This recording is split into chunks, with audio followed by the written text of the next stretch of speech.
अहम ख़बर अवांखे ॾियूं। पीपल्स पार्टी ऐं नून लीग पंजाब में गॾिजी नंढी चूंड विढ़ण जो ऐलान करे छॾियो आहे।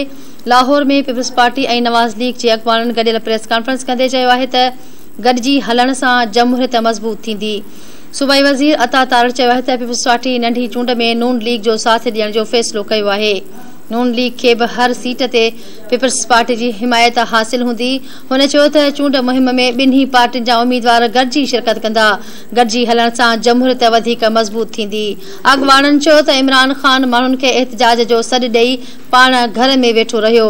ईंदड़ चूंड में PTI खे टफ टाइम ॾींदासीं। हसन मुर्तज़ा चयो त गॾियल प्रेस कॉन्फ्रेंस जो मतिलबु चूंड जी तयारी आहे।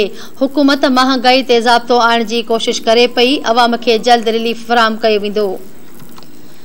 हिकु भेरो ॿीहर अवांखे आगाह कंदा हलूं। पीपल्स पार्टी ऐं नून लीग पंजाब में गॾिजी नंढी चूंड विढ़ण जो ऐलान करे छॾियो आहे।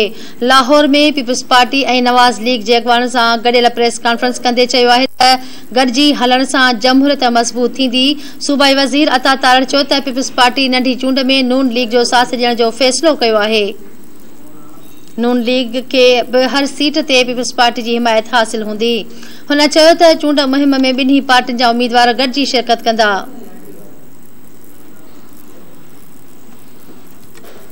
अॻुवाननि चयो त इमरान ख़ान माण्हुनि खे एहतजाज जो सॾु ॾेई पाण घर में वेठो रहियो।